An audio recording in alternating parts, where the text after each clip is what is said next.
Futebol sem fronteiras. Jogo jogado dentro do campo e fora dele. Bastidores, economia, política, turismo. O podcast do UOL para quem gosta de futebol internacional e tudo o que vai além de um simples grito de gol. Patrocínio Star Plus. Star Plus é um novo jeito de ver esportes. Saiba mais em starplus.com e assine já.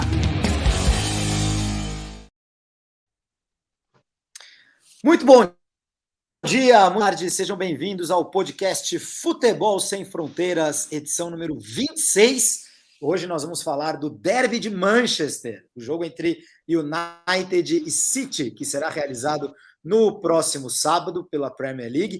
O Jamil Chad tá por ali, tá em Glasgow, ali por perto, cobrindo a COP26, fazendo coisas muito mais importantes do que essas bobagens que são o futebol, mas o Jamil talvez apareça aqui, vamos ver. Talvez ele apareça, talvez ele não apareça. De qualquer maneira, hoje o Futebol Sem Fronteiras tem convidado, é o Fred Caldeira, correspondente da TNT Esportes, lá na cidade de Manchester, onde dizem, eu estava dando uma olhadinha no Wikipedia, faz sol durante 335 dias do ano. Ele só não aparece. Não é verdade, Fred Caldeira? Muito bom dia, meu amigo. Obrigado por ter aceitado o convite e estar participando com a gente do Futebol Sem Fronteiras. Bom dia, Júlio. Bom dia para todos que estão nos prestigiando aqui. Obrigado, viu, pelo convite. Acima de tudo, é uma honra muito grande estar aqui do seu lado e estar virtualmente do lado do Jamil também, que talvez apareça em corpo e espírito durante o nosso episódio de hoje. Olha, o sol...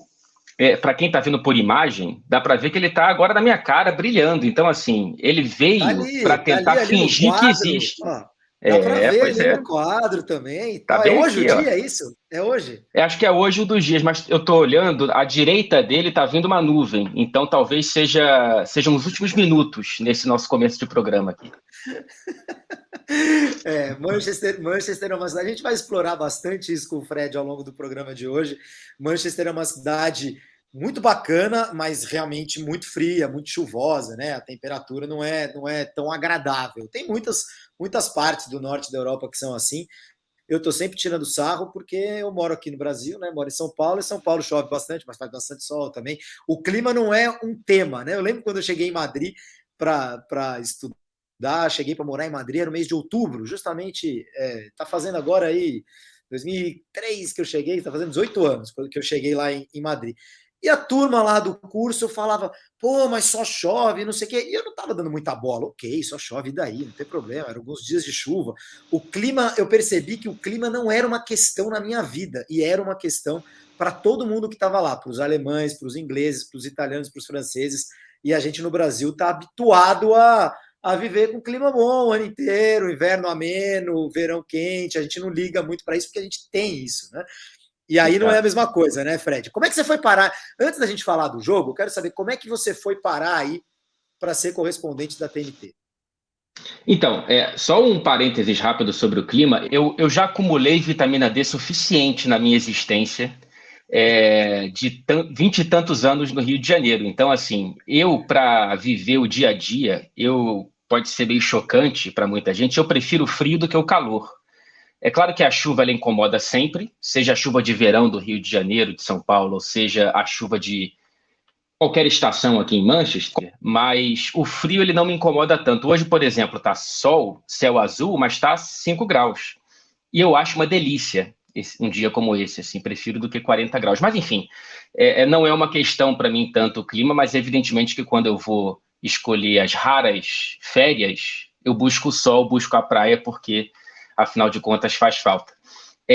Eu vim para cá, eu chego aqui em setembro de 2016, eu entro no então Esporte Interativo em 2011 e passo uns bons anos na reportagem, e meus últimos 2 anos quase de Brasil foram no estúdio, que eu estava apresentando o Jornal da Casa, o Caderno de Esportes. Aí o Esporte Interativo consegue os direitos de transmissão da Liga dos Campeões. E aí chega todo esse pessoal super...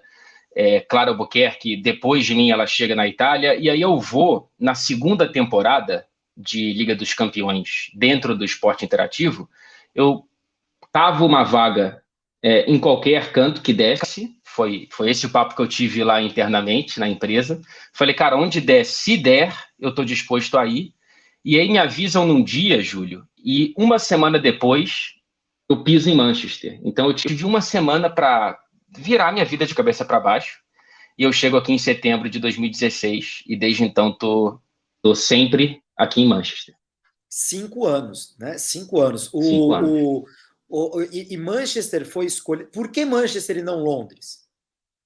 Por que Manchester e não Londres é uma excelente pergunta e foi feita antes de eu vir para cá. Eu não participei muito desse debate, foi feito entre algumas pessoas lá dentro da empresa. Só que essa temporada, 16-17, é quando Mourinho e Guardiola chegam aqui. Uhum. Então, vinha na esteira que hoje a gente se distanciou daquela rivalidade bem calorosa entre os dois na Espanha, né? Mas na época era pouco tempo depois. Tudo bem que teve um Bayern de Munique nesse meio do caminho, mas havia a expectativa de eles virem pela primeira vez na mesma cidade, né? Porque foi Madrid e Barcelona o principal palco. Eles dividiriam poucos quilômetros ali de cidade pela primeira vez na carreira, então tinha toda essa expectativa, além, claro, de você imaginar choques dentro de campo como houve na Espanha. Então, quando eles vieram para Manchester, e a proximidade de Manchester com o Liverpool, que já tinha o início de bom trabalho do Jürgen Klopp, acho que tudo isso pesou para que eu viesse para cá e não para Londres. Se a gente olhar para os últimos anos do futebol inglês, e a TNT cobre a Champions League, não necessariamente tudo que envolve todos os clubes ingleses, você tem... Exato. Esse ano, por exemplo, City na Champions, United na Champions, Liverpool na Champions, e só o Chelsea lá de Londres, né? O Arsenal virou, que era figurinha carimbada, virou carta fora do baralho. Tottenham participou aqui e ali, mas também não está sempre. Realmente esse norte da Inglaterra é onde o futebol o europeu, né, futebol inglês na Europa está mais importante. Logo, vá reservando suas passagens de trem para Newcastle, porque logo você vai começar a fazer algumas viagens para lá daqui a alguns anos, né? E curioso, né, o Fred, porque realmente o Mourinho, até interessante, vamos pegar esse assunto, porque eu peguei essa rivalidade lá na Espanha, né? Eu já não estava lá na Espanha, eu já estava no Brasil, mas voltei para a Espanha várias vezes, estava naquela série de clássicos, e eu acho que essa rivalidade Mourinho contra Guardiola, que também era mais ampla, acho que era Mourinho contra o Barcelona, né? Não só era antes do Guardiola, já era o Mourinho o grande rival do Barcelona, e aí na era Guardiola isso se intensificou, mas essa rivalidade Mourinho-Barcelona está na história do futebol. Eu acho que como o Mourinho está caindo, a gente não vai dando muita bola mais para ele, para as bravatas dele e tal, mas esses anos do Mourinho contra o Guardiola, realmente, contra o Barcelona, foram 10 anos aí muito intensos e que marcaram a história do futebol europeu. Mas quando eles chegaram aí em Manchester, eles ficaram amigos, né, Fred? Não teve mais aquela... Voltaram, eles reataram, né? Porque eles trabalharam juntos no Barcelona, quando o Mourinho era auxiliar do Bobby Robson, o Guardiola era jogador, e aí teve aquele estresse todo, e depois meio que reataram, né? Não rolou mais aquela treta na TV que nem rolava antes. Curiosamente, né? Porque assim, mesmo quando um estava num país e outro no outro, o Mourinho na Inter e o Guardiola no Bayern, o Mourinho ainda tentava provocar o Guardiola de alguma forma, por declarações, enfim. O Mourinho sempre foi quem ligava a primeira faísca. O isqueirinho, exatamente. Ele era o isqueirinho, ele buscava o tempo todo, né? E dentro de campo ele conseguia. Né? A Inter de Milão elimina o Barcelona do Guardiola dentro do Camp Nou na Liga dos Campeões, naquela campanha do título. O Mourinho comemorando em direção à torcida do Barça, enfim, tem toda essa história. E acho que quando chega aqui, tudo bem que eles chegam ambos elogiando um ao outro, assim, eles já começam meio que num trato de não agressão, mas eu acho que o que ajuda muito a isso se manter é que dentro de campo não houve rivalidade. Basicamente é isso, né? O Manchester United em nenhum momento, e continua assim, chegou perto do Manchester City. É verdade que o Mourinho ele conquista uma Europa League, ele conquista uma Copa da Inglaterra, ele conquista uma Supercopa da Inglaterra, que é um título que a gente fica na dúvida se é oficial ou não, mas aqui é muito tradicional. Mas são títulos lá do B, vai. Ele não briga por uma Premier League, ele não briga por uma Liga dos Campeões. O Manchester City ele é campeão da Premier League, o United chega a ser vice com o Mourinho, mas é aquele vice que não briga pelo título dada a distância de pontuação entre os dois times. Então, acho que por não ter havido oportunidades de faíscas dentro de campo, isso não se estendeu para a área técnica. Teve uma briga uma vez em Old Trafford, que o Mourinho foi lá brigar por causa da música alta no vestiário do Manchester City, depois de uma vitória do City fora de casa. Aí teve um quiprocó grande ali, o Arteta teve uma garrafa acertada na cara dele, o Arteta, então, auxiliar do Guardiola, né? Foi o único episódio que a gente pode buscar, assim, mas o Guardiola estava no banho nessa hora. Então, assim, não teve nem Mourinho versus Guardiola, teve Mourinho versus vestiário do Manchester City menos Guardiola. Então, assim, não teve. Foi uma rivalidade que não existiu. Então, foi, assim, o último capítulo, o mais recente, pelo menos. No fim, o campo manda, né? No fim, o campo manda. Né? A gente teve o primeiro derby entre United e City, foi disputado, estava fazendo a minha pesquisa aqui, em 1881, em 12 de novembro de 1881. Então, a gente vai completar agora, daqui uma semana, quando o jogo for realizado, vai ser quase um aniversário de 140 anos, né? 140 anos do primeiro jogo entre City e United. Para quem fala que o City é time modinha, etc., coisa nova, não sei o quê. O que é novo no City é ter grana, né? E estar competindo em nível europeu, mas não é nova essa camisa, não é novo esse clube. Eles tinham outro nome, né? O jogo foi disputado entre o St. Mark's e o Newton Heath. Virou. Qual mesmo por aí aqui? O St. Mark's virou o City, né? Exatamente. Isso. O St. Mark's virou o City e o Newton Heath virou o Manchester United. Se transformaram, mudaram de nome. E naquela partida, em 12 de novembro de 1881, foi 3-0 para o Newton Heath, que hoje é o United. A última, Fred, foi agora em 7 de março, um jogo de Premier League na casa do City. Agora o jogo vai ser no Old Trafford. Foi no estádio do City. E o City vinha de 21 vitórias seguidas e o United ganhou por 2-0. E é aí que a gente tem que falar aquele velho chavão, né?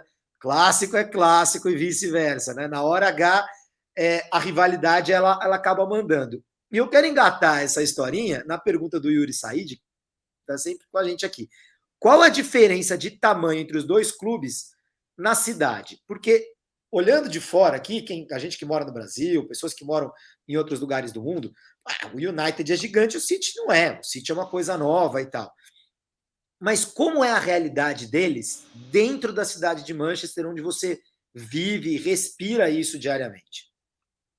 Então, assim, acho que tem uma questão que dá para observar de qualquer lugar, que a tradição do Manchester United enquanto clube vencedor e campeão, ela é muito maior do que a tradição do Manchester City. Isso é inegável, é só a gente buscar na história, buscar nos números enfim, o Manchester United é um clube muito mais tradicional, é o maior campeão inglês, né, ultrapassou muito o Liverpool na década de 90, principalmente com o Ferguson, e o City é um clube que ainda tenta chegar próximo e rabiscar esse domínio de Liverpool e Manchester United na história dos maiores vencedores dos títulos dos campeonatos ingleses. Mas uma informação que eu acho bacana passar é que eu conheço muito torcedor do Manchester City, raiz, né? Aquela galera que pegou mesmo o City pré-Abu Dhabi, o City pré-grana, pré-Elano, enfim.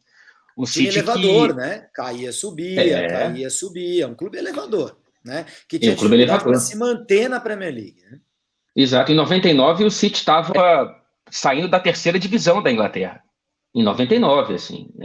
Então, o Manchester City era um clube que, pelo que eu converso com essas pessoas, evidentemente eu não acompanhei essa fase do Manchester City, a graça deles contra o Manchester United era tentar pontuar, assim, tirar ponto do Manchester United era algo fabuloso, era a vitória do Manchester City que vivia... Atrapalhar na disputa do título ali, né? Isso. Vivia a sombra. O Manchester City, cara, quando o Fernandinho chega aqui, acho que é 2013, o City nunca tinha passado da fase de grupos da Champions. Então, assim, a história europeia do City começa agora, né? Então, isso passa da fase de grupos quando o United já tem 3 títulos da Champions. Então é uma diferença muito grande. Mas é importante dizer o quanto que tem torcedor do Manchester City em Manchester. É muita gente que torce para o Manchester City e não é só garotada após grana, não. Assim, sempre teve um número bastante grande. Eu não peguei a época de Main Road, que era o estádio anterior ao Etihad Stadium. Um estádio muito menor, mas que você olha a média de público, estava sempre cheio, estava sempre lotado. Assim, não é um clube que ele ganha aderência local depois da grana. Ele ganha aderência mundial depois da grana, é evidente, né? Acho que é muito difícil achar um torcedor do Manchester City que acompanha o time desde a década de 90, até porque não tinha nem como acompanhar. O jogo da terceira divisão inglesa não era transmitido do Brasil. Então, tem uma diferença histórica muito grande, mas o City ele não é tão pequeno quanto pode parecer. Eu sei que muita gente faz a ponte entre PSG e City. O PSG é um clube da década de 70.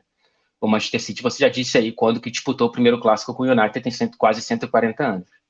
Exatamente. E olha, assim, ó, no estalar de dedos, com esses títulos que o City tá ganhando, o City foi campeão inglês nessa fase Abu Dhabi em 12, 14, 18, 19 e 21. São 5 títulos já nesses últimos 10 anos, né? O dinheiro começou a jorrar 13 anos atrás, né?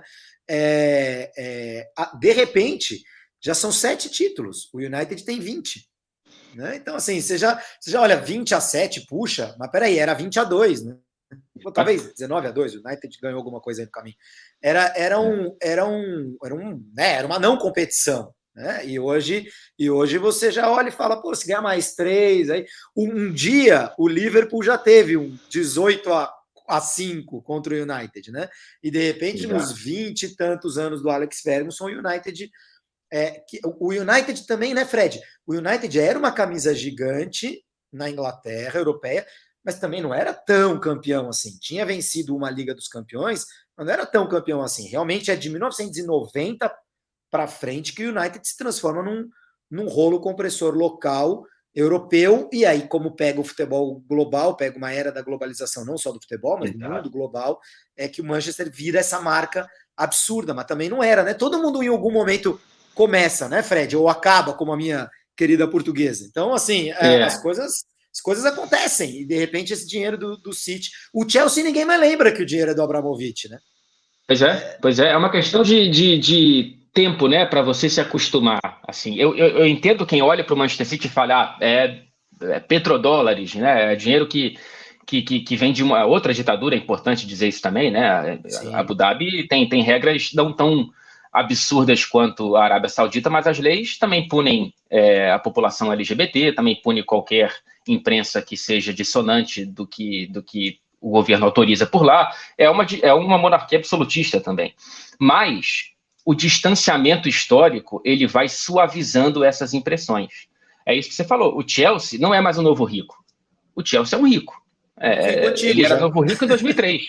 Exatamente. É old money, né? Não é new money. O City ainda tem essa impressão, mas, cara, já vai fazer daqui a pouco 15 anos, daqui a 2 anos, de dinheiro de Abu Dhabi aqui. Então, e aí quando chega o Newcastle, o foco vai todo para o Newcastle, como o foco foi todo para o City e saiu do Chelsea. Agora o foco vai todo para o Newcastle e vai sair um pouco do City. Infelizmente, pelo lado humanitário, a Premier League tem portas sempre abertas para dinheiros que vêm dessas fontes. Agora, o Manchester United, é o que você falou, ele cresce quando tem o estalar da Premier League, né? Em 92, o United ele começa essa fase vencedora do Ferguson. Depois, eu não lembro exatamente quantos anos, mas foi muito tempo sem conquistar o título inglês do Manchester United até o primeiro do Ferguson. Assim, foi muito mais do que agora, né? Que o United não conquista desde 2013. Então, assim, naquela época, tanto é que o Ferguson ele não tem... Falam, a diretoria teve paciência? Teve. A torcida não teve tanto. Tem aquela faixa famosa de pedindo para o Ferguson sair depois da segunda temporada, exato. Algo assim, quando não tinha. E aí o United ele vai nessa esteira da Premier League, da globalização da Liga dos Campeões, inclusive, e conquistar tudo no momento certo faz uma diferença muito grande, né? Se o Liverpool tivesse tido a década de 80 em 90, seria ainda maior do que para os olhos de quem passa a consumir. Você ganha quando o dinheiro está jorrando mais, né? E não quando o dinheiro Exato. tá E mais mais gente desaparecido. assistindo. Olha só, eram 7 títulos ingleses do United, né? Em 1967. Em 68 eles são campeões da Europa, né? 10 anos depois da tragédia do avião lá de Munique, enfim. São 7 títulos ingleses, e aí são 26 anos até o primeiro título, o título do Ferguson, que veio na temporada 92-93, que é a primeira da história da Premier League, né?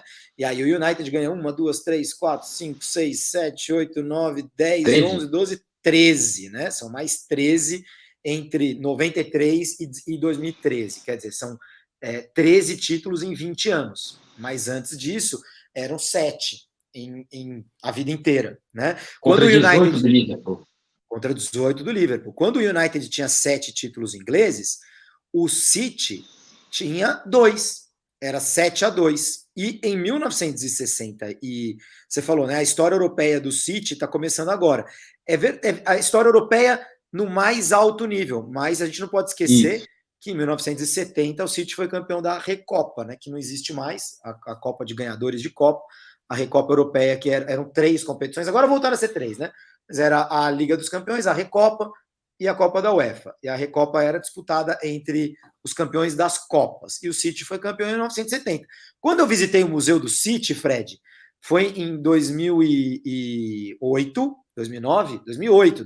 Tinha acabado de começar o negócio e o Elano era o primeiro contratado e o Robinho foi contratado, né? Fui lá fazer uma entrevista com o Robinho, estava começando, fui visitar o Museu do City, fiz uma reportagem com ele, aí era um City Arsenal até, e o museu era, cara, eram essas 2 taças aí, do Campeonato Inglês de 68 e da Recopa de 1970, e era isso ali, a primeira chuteira, a primeira camiseta, não sei o que, várias coisas legais. Hoje o museu deu uma crescidinha, né, Fred? Deve estar mais emocionante visitar o Museu do City, né? Teve uma reforma muito grande, até para aumentar o espaço para as taças que começaram a jorrar aqui, né? O Museu do City, ainda acho o Museu do United mais legal de visitar, se for para escolher um dos dois em um dia em Manchester. O do United fica no Old Trafford. Conta para gente sobre os museus. O do United fica no Old Trafford, é um museu um pouco mais antigo, assim como todo o Old Trafford, né? Se você olha para o Old Trafford e olha para o Etihad Stadium, até pelas datas de construção, você vê um Old Trafford muito mais antigo, tem um antigo charmoso, os tijolinhos vermelhos, é o maior estádio de clubes de toda a Inglaterra, né? Tem espaço para pouco mais de 80 mil torcedores, só perde para o Wembley, que é da seleção, e o museu ele fica dentro do estádio e é uma visita que vale muito a pena porque você respira toda essa história do Ferguson principalmente, mas não só, você tem o Busby Babes, que você falou da tragédia de Munique, que tem um espaço muito bacana, no próprio estádio, fora do museu, você tem o que eles chamam de Munich Tunnel, que é o túnel contando a história do Munique, da tragédia de Munique, tem um relógio com a data, se não me engano é 6 de fevereiro, e com os ponteiros congelados no horário em que o avião cai, assim, tem uma parte muito bonita de homenagem, todo ano tem uma vigília que acontece ali em Old Trafford no dia de aniversário da tragédia.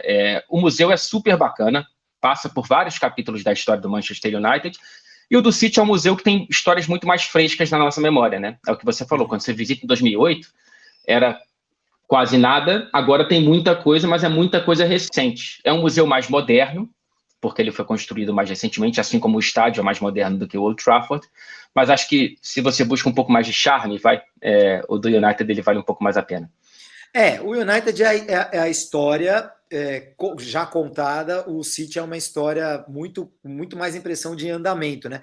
Na frente do estádio, do Old Trafford, tem, se não estou enganado, tem uma estátua do Matt Busby, certo? Tem uma estátua dele lá. O Matt Busby foi o técnico do United de 1945. Atenção, hein, gente? Atenção, vocês aí que estão acostumados com técnicos sendo demitidos o tempo inteiro. O Busby foi técnico do United de 1945 a 1971.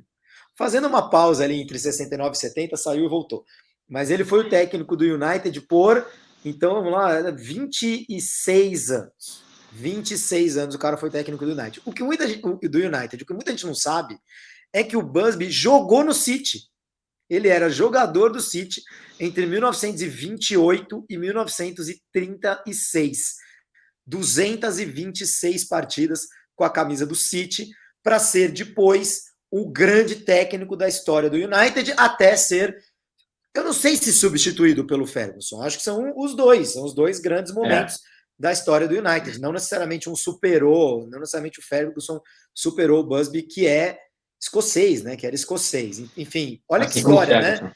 Assim como o Ferguson, olha que história. Quer dizer, o cara que é um dos grandes nomes da história do United jogou no City. E pouca gente, acho que ninguém se dá muito conta disso, né, Fred? É que a história dele como treinador é muito mais vencedora do que como jogador, e aí a gente só se informa sobre essa parte. Imagino que deva ter havido, né, algum estranhamento quando ele assumiu o Manchester United, por conta desse passado dele no Manchester City. Lá na época. Ainda bem que não tinha Twitter, né? Não tinha Twitter, não tinha ninguém comentando. Ele ia ser cancelado pela torcida do Manchester City, né? Exatamente. Ô Fred, até eu quero saber o seguinte: quando as pessoas tiverem. Eu sempre sugiro visitar Liverpool. Vai para a Inglaterra, Sim. Tem que dar uma passada em Liverpool. Mas eu vou deixar Liverpool para um outro futebol sem fronteira. Vou te chamar para conversar de Liverpool também no futuro. Porque Liverpool, eu sou um apaixonado dos Beatles, então você vai para Liverpool, a cidade respira Beatles o tempo inteiro, você vai no Cavern Club, você vai no museu, você visita a Penny Lane, você vê onde era o Strawberry Fields, né, que era um orfanato, né, no campo de morangos, enfim, e por aí vai.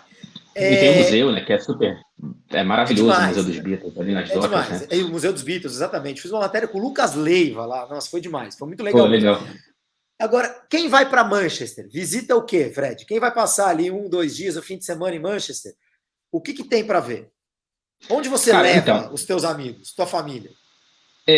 Eu tenho meus... Quando vem algum amigo aqui, e não vem há tanto tempo, né, por conta da pandemia, infelizmente, mas quando vem, eu tenho que admitir que eu também separo uma tarde, um dia em Liverpool, que é tão pertinho, né? Aqui a Inglaterra é muito bem conectada por ferrovias, né? Então você pega trem para tudo quanto é lado. Então o trem de Manchester para Liverpool, ele dura 20 minutos. 20 minutinhos você atravessa ali para em Liverpool, né? Tanto é que a proximidade explica a história da rivalidade entre as duas cidades, né? Por conta da exportação de algodão e tudo mais.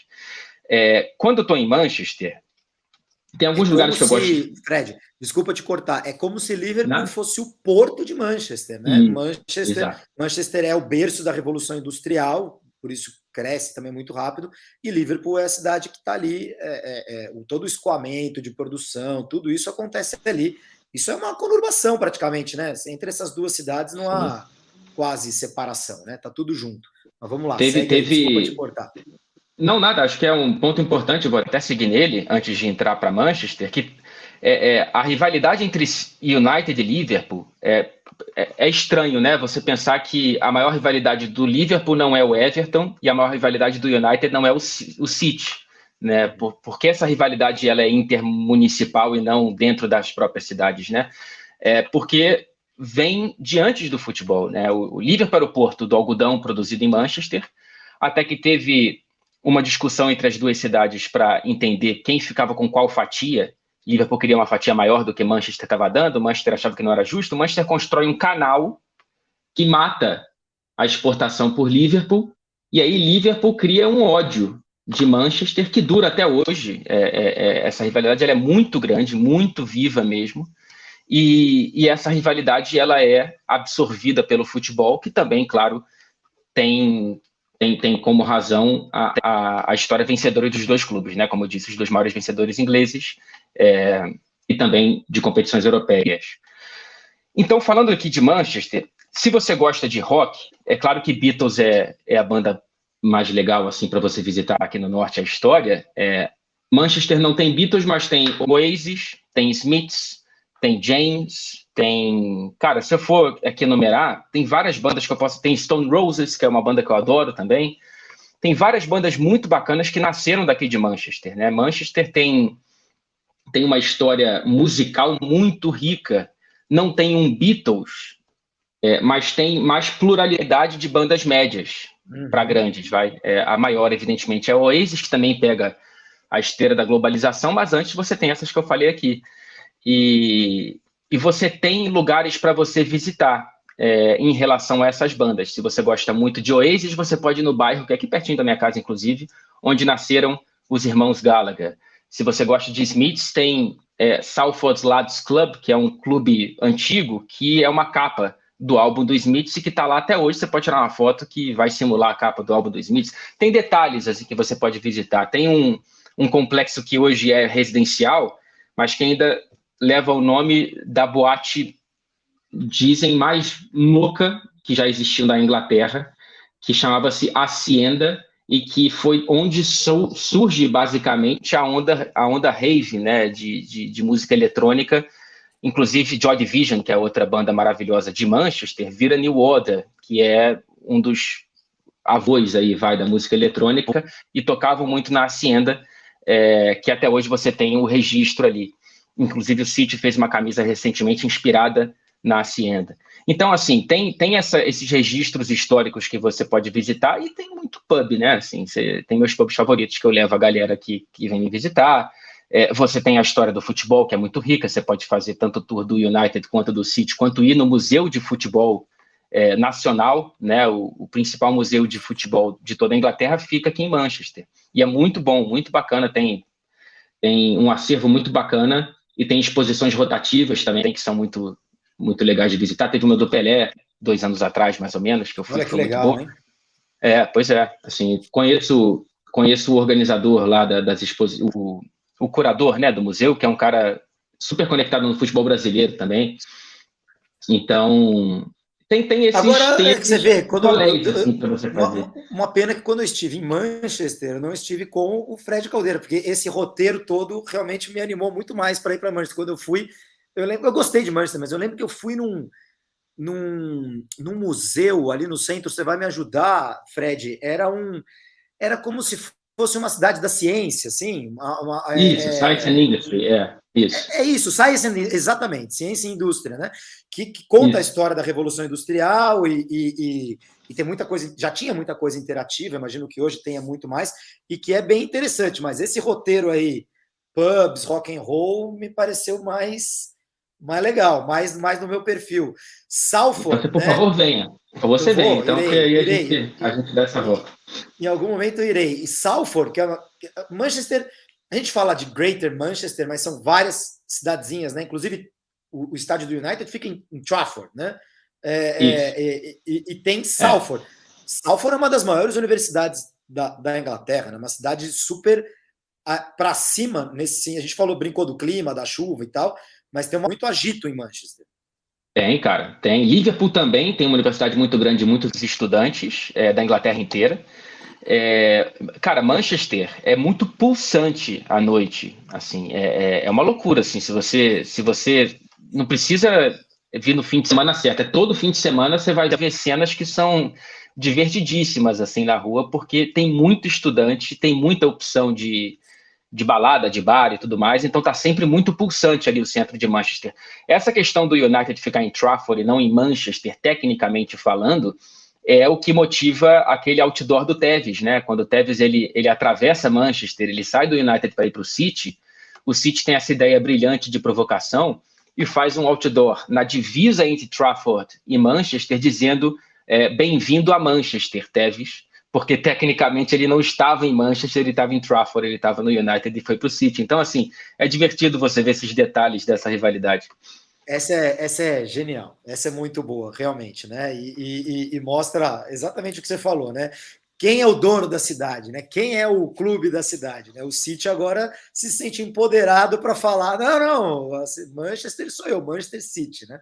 O outro ali, Trafford. Exatamente. Fica ali em outro lugar. Ô Fred, antes da gente falar dos times, e de como é a vida do correspondente Fred Caldeira, a gente tem que parar 30 segundos para o merchan. Chegou um novo jeito de assistir esportes. Disponível em diferentes plataformas. Esteja onde estiver, você tem mais opções de escolha.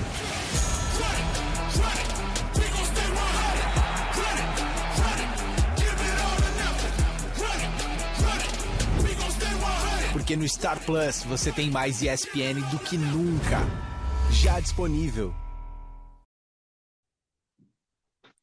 O jogo, o United contra City, é transmitido aqui no Brasil pelos canais da Disney, pela ESPN. O Fred Caldeira é correspondente da TNT Esportes, que transmite a Liga dos Campeões da Europa, e é bom que a gente consegue assistir tudo por aqui. Ô Fred, quando eu fui correspondente em Madrid, eu era mais um ali, né? Real Madrid, imagina, 200 rádios, 200 jornais, 200 não sei o quê, 200 não sei o que lá, maior clube do mundo. Em Manchester, apesar dos clubes serem tão vencedores assim, não tem tanto correspondente assim. E o acesso da imprensa aos clubes, aos jogadores, ele é muito mais restrito também do que em outros lugares da Europa, do que a gente está acostumado aqui no Brasil. Agora, bicho, os caras te chamam pelo nome, meu. O Pepe Guardiola te olha lá. Ô, Fred, tudo bem? Aí, o cara do bigode, né? Esse bigode te ajudou, hein? Conta pra gente, esse bigode te ajudou a ficar mais caracterizado, mas não é só isso. Obviamente tem a qualidade do teu trabalho. Mas deve dar um orgulho danado quando o Guardiola, o Klopp, falando do Guardiola, porque a gente está falando do derby de Manchester, os caras te chamam pelo nome. Isso é demais, né? Muito legal. É demais, cara. Assim, é uma coisa que eu não consigo me acostumar e eu não levo como garantido, assim, sabe? Sabe como a ficha não cai, assim, quando você tem essa relação com esses dois caras? Porque eu tô no City, principalmente, toda a coletiva de imprensa. Antes, pessoalmente, fisicamente, agora ainda está apenas virtual e eu tô lá sempre na chamada lá criada pelo City no Zoom. E aí eu vou trazer essa questão de acesso, né? Porque é o seguinte, o Manchester City é um clube muito mais aberto do que o Manchester United para a imprensa. Para a imprensa não só internacional, tá? O United, ele é um clube tradicionalmente muito maior e talvez por isso sinta que não precisa abrir tanto as portas assim.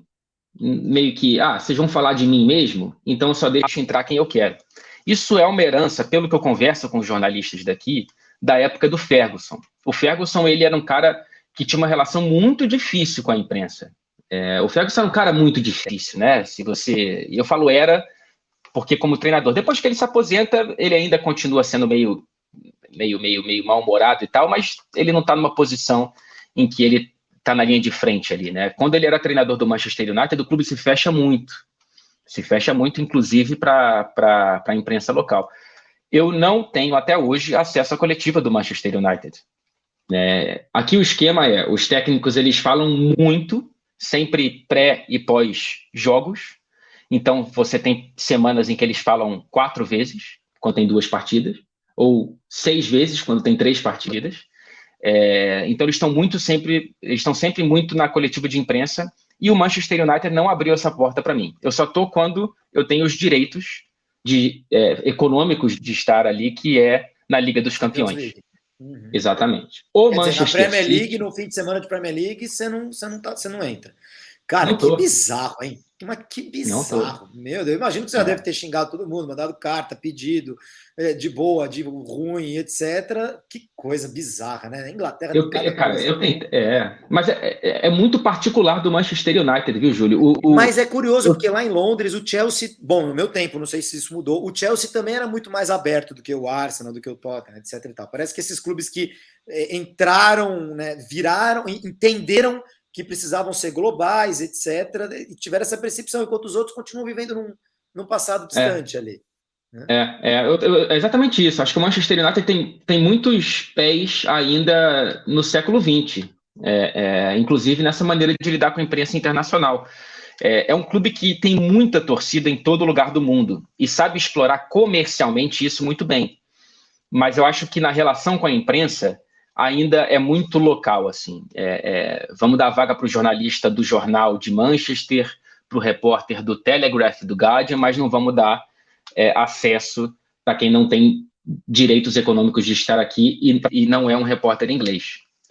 O Chelsea, por acaso, é um clube super aberto também. Assim, o Chelsea abre mais as portas para mim, que nunca estou em Londres, do que o United.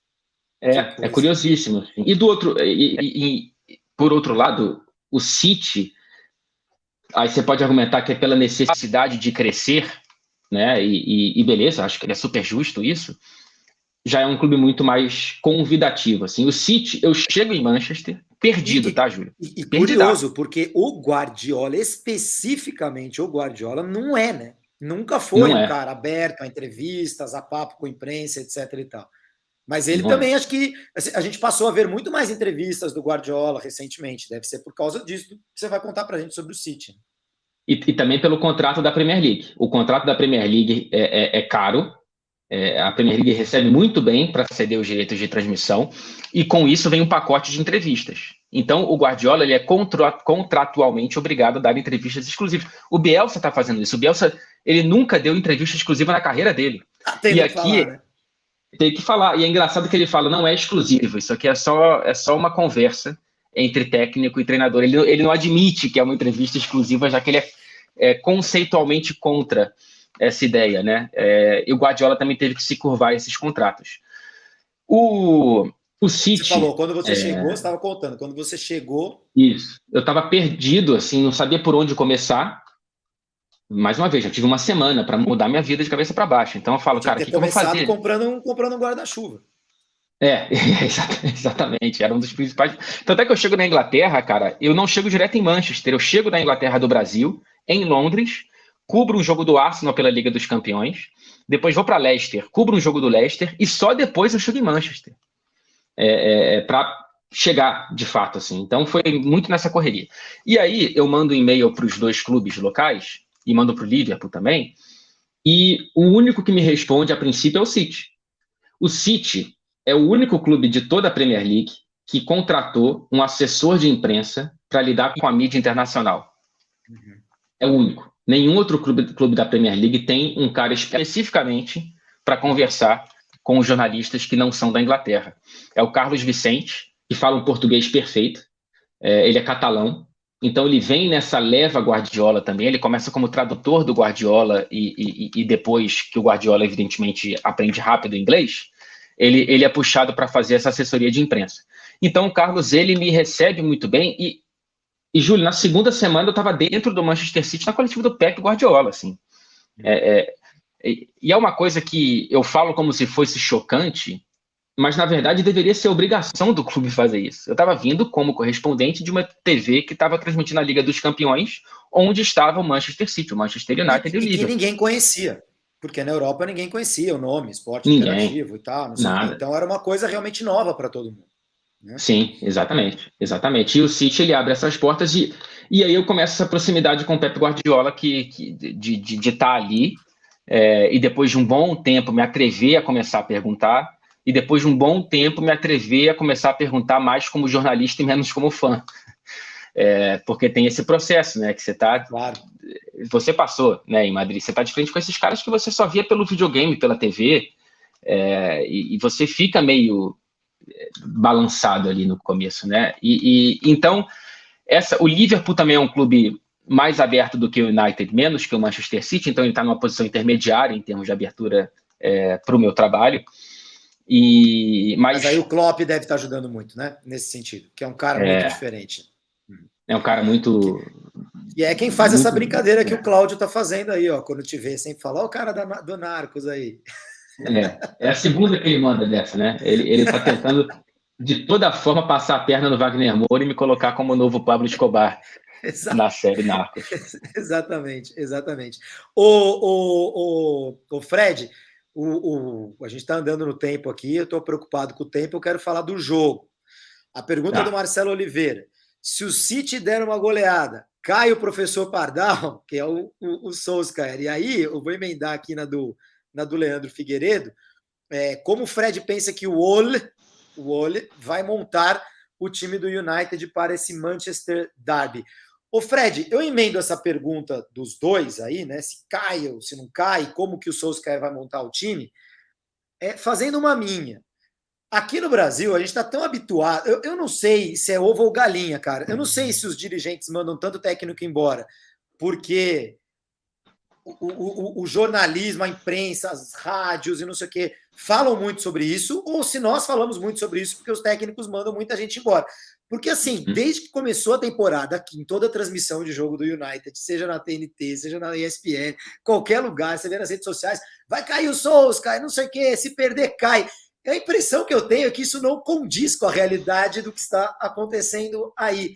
Alguém aí fala sobre cair o Solskjaer? Se perder, vai cair? Esse tipo de coisa. Esse risco é um risco que existe, porque o United não está muito acostumado a mandar técnico embora, não. Falamos do Busby aí, que ficou 26 anos, o Ferguson 20 e tantos, enfim. Pois é. Assim, tem alguns graus aí de diferença. Esse discurso, ele, não sei se é porque eu estou muito conectado também na imprensa e na torcida brasileira, mas ele chega antes aí do que aqui, assim, sem nenhuma dúvida. Tanto é que a gente vê todo o jogo do Pochettino no PSG, é a mesma coisa. É a mesma coisa, é outro. Mas o PSG mandou muito técnico embora nesses anos, então até dá para aceitar essa... Agora, o United, tirando... Tudo bem, o pós-Ferguson foi meio complicado, a gente sabia que ia ser complicado, mas mesmo no pós-Ferguson, os técnicos foram sendo mantidos no cargo por mais tempo do que a gente imaginaria, né? O Mourinho foi um caso um pouco à parte, mas não sei, nada indica que vão defenestrar um ídolo do clube como o Solskjaer assim no meio do ano por causa de uma derrota ou outra. Mas acho que tirando o Moyes, todos ficaram 3 temporadas ou em torno disso, assim. Não é um tempo pequeno, né? É um tempo razoável. É um tempo pequeno se você comparar, evidentemente, com o Ferguson, com o Busby, mas enfim, é um tempo muito mais razoável do que a gente vê em muitos times do Brasil e da Europa também. Olha o Chelsea. O Chelsea demite técnico à torta direito. O Watford. É impressionante a vida mínima de treinadores no comando do Watford. Nessa Premier League já caíram 3.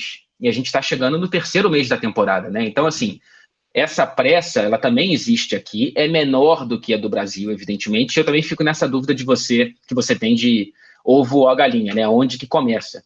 Mas, o que é importante dizer é, chegou aqui a pressão em cima do Solskjaer. Chegou. Ela é real, não é uma coisa de imprensa brasileira. Tá bom. Não, legal. Não, ela é real. Ela começa aí, mas ela chegou aqui também. Por conta do campo, né? Quem vê os jogos do Manchester United entende que não é uma pressão sem pé nem cabeça, assim.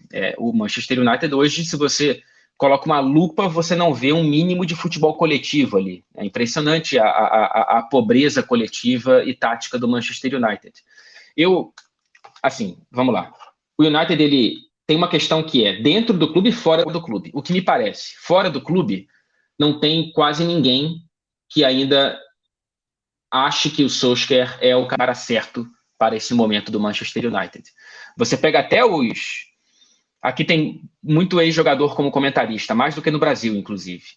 E você pega os nomes de destaque desses comentaristas aqui, o Gary Neville, o Paul Scholes, o Rio Ferdinand, são 3 ídolos do Manchester United que não pedem a saída do Solskjaer nominalmente, mas criticam tudo o que o Manchester United hoje tem dentro de campo. Então, assim, indiretamente, eles também já estão sem paciência com o trabalho do Solskjaer.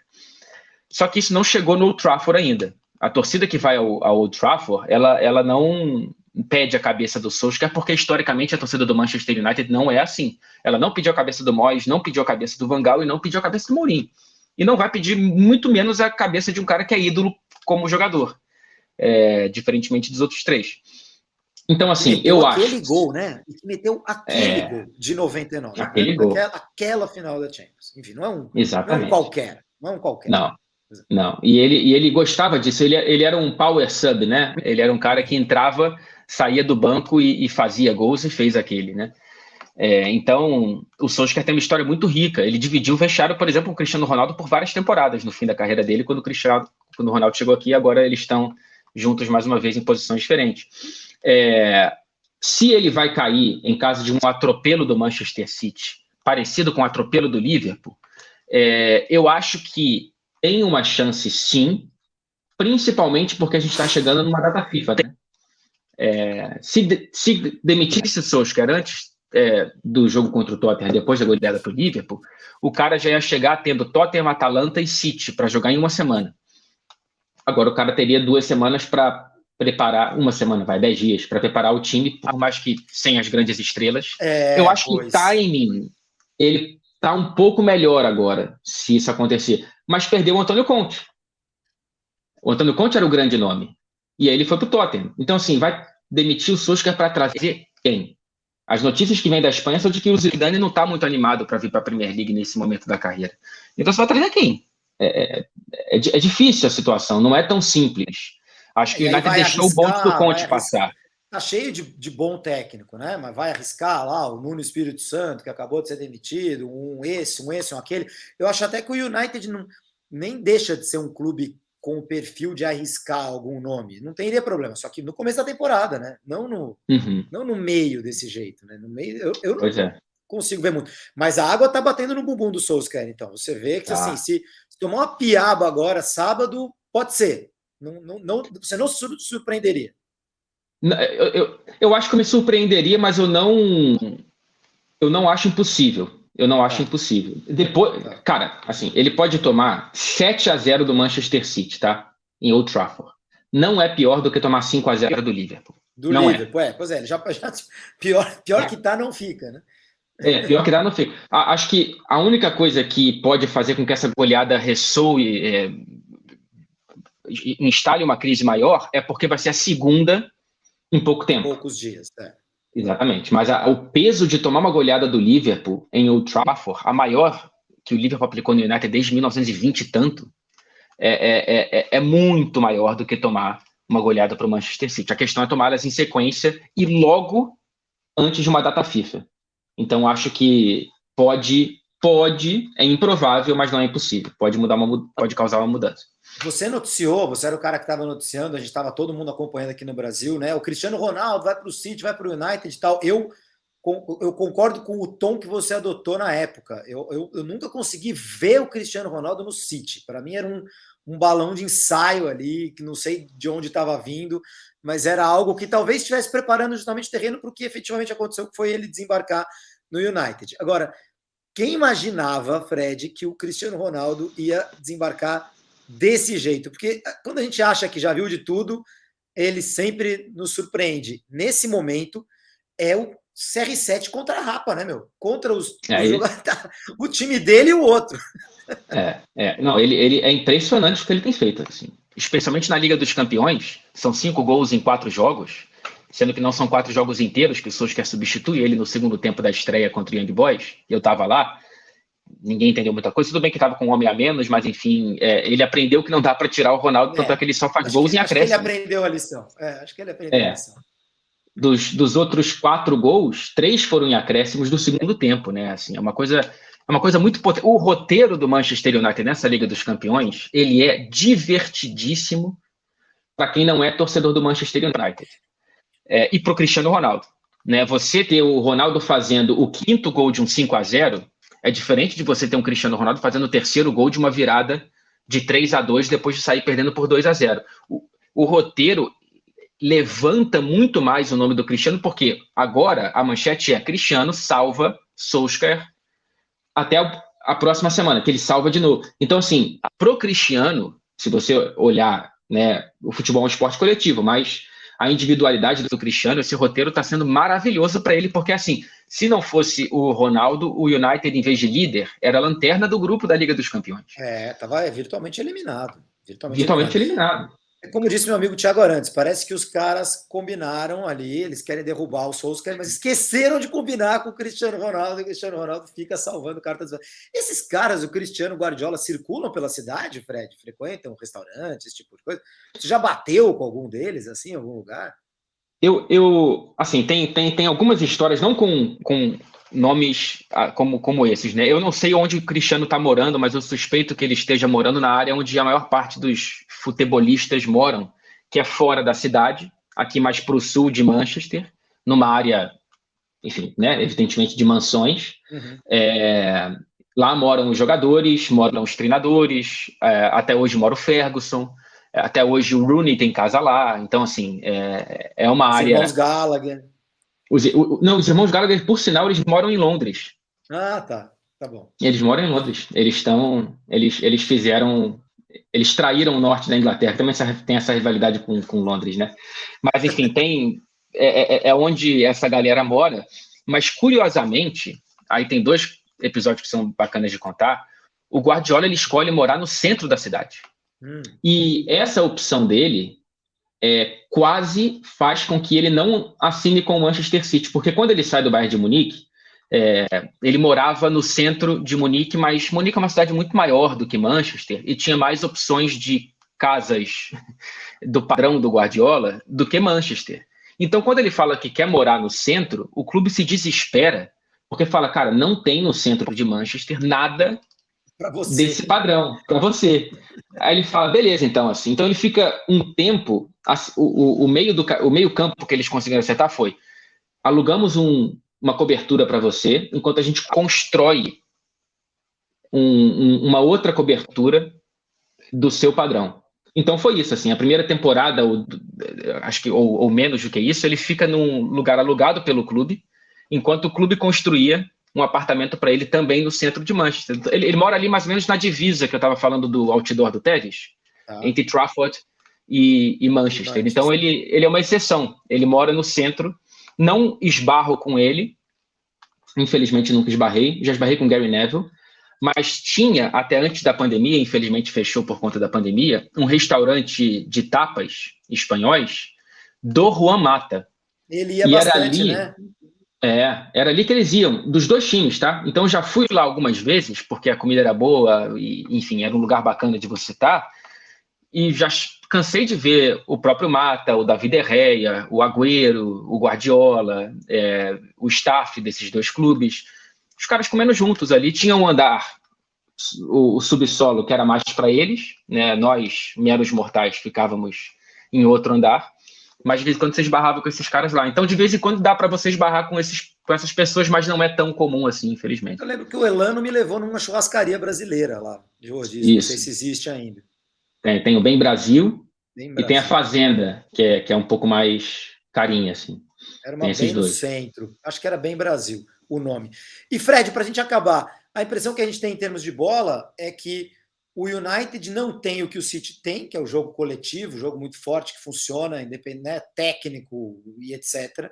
Mas tem o que o City não tem, que é aquele cara para te ganhar o jogo grande, sozinho, botar a bola embaixo do braço, e talvez seja o que separe o City da tal glória europeia. Concorda com isso?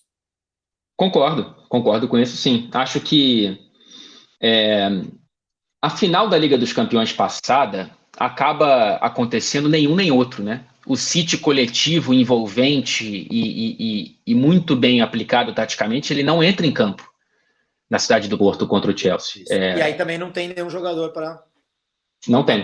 O De Bruyne sai machucado, né? Recebe uma pancada no rosto e acaba... E mesmo assim, até ali, ele fazia uma partida muito ruim, como faz no início de temporada muito ruim o De Bruyne também. O City não tem esse cara. Tenta trazer no Grealish alguém para ser um driblador no último terço de campo ali para decidir partidas, mas o Grealish ele ainda não é esse cara, e acho que ele talvez não seja, né? Porque por mais que tenha um preço muito alto, né? Custou 100 milhões de libras, a maior contratação da história da Premier League, ele não é um decididor de jogos, pelo menos por enquanto. E o Manchester City não tem um centroavante, né? Já não tinha no Agüero nas últimas temporadas, porque ficava mais machucado do que saudável fisicamente, e não tem esse cara, enquanto o Manchester United tem todas as individualidades que você pode querer, pelo menos no setor ofensivo, né? A gente fala muito do Cristiano aqui, mas tem o Bruno Fernandes, que é um jogadoraço. O que o Bruno Fernandes faz desde que chega na Premier League é o que a gente sempre esperou do Pogba, e o Pogba nunca fez. Por isso que eu nem conto no Pogba uma dessas individualidades, porque ele não é. Quem é o Bruno Fernandes? É o Cristiano Ronaldo, e de vez em quando você pode ter ali um Rashford, um Greenwood, alguns jogadores decidindo. O City é muito favorito, mas por conta dessa diferença aí que você bem explicou, Júlio, não dá para a gente descartar uma vitória do United. E o teu palpite? Dito isso... Dito tudo isso? 3-1 para o Manchester United. Desculpa. 3-1. Opa! Peraí. 3-1. 1-3, é isso? Isso, 1-3. Então tá bom. Eu, para ficar na graça, vou ficar no 2-1 United com Cristiano Ronaldo salvando a pele do Solskjaer mais uma vez. Manchester ou Manchester? Eu fui descobrir isso, cara, depois de algum tempo. Se você é de Manchester, é Manchester. Se você é do Sul, é Manchester. Então, se a pessoa fala Manchester, muito provavelmente ela é de Londres. Se fala Manchester, muito provavelmente é daqui. Aí eles falam Manchester, né? Que é sempre a maneira como eu falei. Nunca falei Manchester, que nem muita gente fala aqui no Brasil. Muito legal. Fred, cara, foi demais. Um super papo. Infelizmente, já me mandou mensagem aqui, pediu desculpas, disse que infelizmente ele não pôde, né, participar dessa, tá lá enrolado aí em Glasgow com a COP26. Jamil volta na quinta-feira que vem no podcast Futebol Sem Fronteiras. Mas, foi demais, você enriqueceu demais o nosso podcast. Muito legal saber mais sobre Manchester, sobre você, sobre a rivalidade, sobre os times. Olha, foi um dos episódios mais legais que a gente teve até agora. Eu acho que o Jamil, como ele é torcedor dos Young Boys, ele acabou boicotando a gente, porque está chegando perto aí do jogo entre United e Young Boys, e ele não quis se envolver com alguém de Manchester. Muito próximo do coração, né? Exato. Cara, muito obrigado. Você será convidado mais vezes, hein? Se prepare. Por favor. Eu que agradeço, viu, Júlio? Obrigado mesmo. Passou rapidinho essa hora aqui. Espero que tenha passado também tão rapidamente para quem acompanhou e está acompanhando. Obrigado, cara. Foi super legal, uma honra muito grande. Digo mais uma vez que sou admirador do teu trabalho há muito tempo, do Jamil também, enfim, muito bacana esse podcast de vocês e estou aberto para quantos convites vocês quiserem. Muito obrigado, Fred. A gente volta quinta-feira que vem, que até o bebê tá chorando no podcast do Futebol Sem Fronteiras. Tchau, gente. Futebol Sem Fronteiras. Jogo jogado dentro do campo e fora dele. Bastidores, economia, política, turismo. O podcast do UOL para quem gosta de futebol internacional e tudo o que vai além de um simples grito de gol.